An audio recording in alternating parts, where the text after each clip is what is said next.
Physical properties of water. First है nature. Pure water is a clear, transparent liquid. साफ पानी जो होता है क्लियर होता है, ट्रांसपेरेंट होता है. It is a colourless, odourless and tasteless. जो प्योर वाटर होता है उसका कोई कलर नहीं होता, कोई उसका गंध नहीं होता, कोई उसका स्वाद नहीं होता. The taste in water is due to the gases and solid dissolved in it, that is impurities present in it. अगर हम कहते हैं पानी बहुत मीठा लग रहा है या कोई और स्वाद हमको लग रहा है, तो वो इसलिए होता है क्योंकि उसके अंदर कुछ इम्प्योरिटीज़ घुली हुई रहती हैं. जैसे गैस है कोई, या कोई सॉलिड डिज़ोल्व है, यानी इम्प्योरिटी उसके अंदर होंगी तो ही हमको पानी में कोई स्वाद नज़र आएगा, लगेगा हमको. नहीं तो हम कल वो क्या होता है, वाटर जो होता है वो टेस्टलेस होता है. बॉइलिंग पॉइंट सभी जानते हैं, 100 डिग्री पानी जो है बॉयल होता है 100 डिग्री सेंटीग्रेड पे.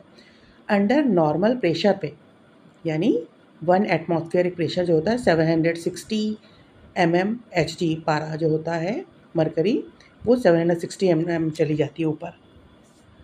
तो under normal pressure pure water boils at 100 degree centigrade. Normal pressure पे पानी जो बॉयल होगा, जो प्योर वाटर होगा, वो 100 डिग्री सेंटीग्रेड पे बॉयल होना शुरू हो जाएगा. The boiling point of water is affected by pressure because boiling point of a liquid is considered as the temperature when vapor pressure equal to the atmospheric pressure. Atmospheric pressure, ये जब पानी boil हो रहा है यहाँ पे vapour, तो ये वेपर प्रेशर लगा रहा है और साथ में एटमॉस्फेयर का भी प्रेशर इस पर लग रहा है. तो जब एटमॉस्फेयर का प्रेशर जो है वो वेपर प्रेशर के बराबर हो जाता है, यानी atmospheric pressure is equal to vapour pressure, तब जो है पानी बॉयल होना शुरू हो जाता है. वही चीज़ यहाँ पर लिखी हुई है. The boiling point of water is affected by pressure. Pressure पे इफेक्ट करता है because boiling point of a liquid is considered as the temperature when vapour pressure equal to the atmospheric pressure पे. ठीक है, वेपर प्रेशर जो है वो atmospheric pressure के जब बराबर हो जाएगा तभी पानी बॉयल होना शुरू होता है या लिक्विड बॉयल होना शुरू होता है. Thus greater the pressure, atmospheric pressure जितना ज़्यादा होगा, हायर द बॉइलिंग पॉइंट, तो बॉइलिंग पॉइंट भी उसी के बराबर होता है. तो एटमॉस्फेरिक प्रेशर अगर ज़्यादा है तो बॉइलिंग पॉइंट भी ज़्यादा हो जाएगा. एटमॉस्फेरिक प्रेशर अगर कम है तो बॉइलिंग पॉइंट भी कम होगा. जैसे जब हम ऊपर जाते हैं, पहाड़ों पर जाते हैं, तो वहाँ एटमॉस्फेरिक प्रेशर कम होता है तो बॉइलिंग पॉइंट भी कम होता है. यानी पानी जो है 100 डिग्री सेंटीग्रेड से पहले ही बॉयल होना शुरू हो जाता है. जब पहले ही बॉयल होने लगेगा तो क्या होगा, 70 डिग्री सेंट, मान ली हम ऊपर गए पहाड़ पर, जो है वहाँ 70 डिग्री जो है वो वहाँ का सेंटीग्रेड वहाँ का टेम्परेचर है, यानी एटमॉस्फेरिक प्रेशर जो है वो इतना है. तो क्या होगा, बॉइलिंग पॉइंट भी क्या हो जाएगा, 70 डिग्री सेंटीग्रेड हो जाएगा. और अब जो बॉइलिंग पॉइंट है 70 डिग्री सेंटीग्रेड है, यानी अब गर्मी तो कम है उसमें, ऐसे 100 डिग्री सेंटीग्रेड पे ज़्यादा गर्म होता है. तो जो हीट एब्जॉर्ब करेगा, जो भी चीज़ हम बॉयल करेंगे वो हीट जो एब्जॉर्ब करेगा तो 70 डिग्री सेंटीग्रेड पे ही करेगा. ठीक है, तो कम हीट उसको मिलेगी. 100 डिग्री सेंटीग्रेड पे जब बॉयल होता है तो जो भी चीज़ हम बॉयल कर रहे होते हैं वो हीट जो एब्जॉर्ब कर रहा होता है वो ज़्यादा हीट एब्जॉर्ब करता है. 100 डिग्री सेंटीग्रेड एब्जॉर्ब करता है तो ज़्यादा गर्म हो जाता है. लेकिन अगर 70 डिग्री सेंटीग्रेड पे ही पानी बॉयल होने लगेगा तो हीट जो हमको मिलेगी वो कम मिलेगी. तो हीट कम मिलेगी तो चीज़ें देर से गर्म होंगी. ठीक है, thus greater the pressure higher the boiling point and vice versa. This is the principle by which a pressure cooker work. Pressure cooker में क्या होता है, प्रेशर कुकर पूरी तरह से क्लोज है. ठीक है, बाहर से तो उसको कुछ नहीं, वो अंदर ही अंदर वो क्लोज है और वो बाहर हवा निकल नहीं रही है इधर से, तो उसमें प्रेशर बढ़ता चला जा रहा है. जैसे जैसे प्रेशर बढ़ेगा तो क्या होगा, बॉइलिंग पॉइंट भी बढ़ेगा. दोनों बराबर होंगे तभी बॉयल होना शुरू होगा. तो प्रेशर ज़्यादा है तो बॉइलिंग पॉइंट ज़्यादा है. तो प्रेशर कुकर में हम कोई चीज़ बॉयल करते हैं तो जल्दी बॉयल होता है और चीज़ें जल्दी पकती हैं क्योंकि वहाँ पर प्रेशर ज़्यादा है. इन द हिल्स, पहाड़ों पर क्या होता है, water boils at a temperature lower than 100 degree centigrade with atmosphere pressure being low. Water जो होता है वहाँ पर जल्दी 100 डिग्री सेंटीग्रेड से पहले ही बॉयल होने शुरू हो जाता है क्योंकि ऊपर हिल्स पे क्या होता है, एटमॉस्फेरिक प्रेशर लो होता है. 70 degree centigrade the top of mount Everest. Mount Everest पे एटमॉस्फेरिक प्रेशर कम होता है, इसीलिए जो वाटर बॉयल्स होना शुरू होता है वो 70 डिग्री सेंटीग्रेड पर ही बॉयल होना शुरू हो जाता है।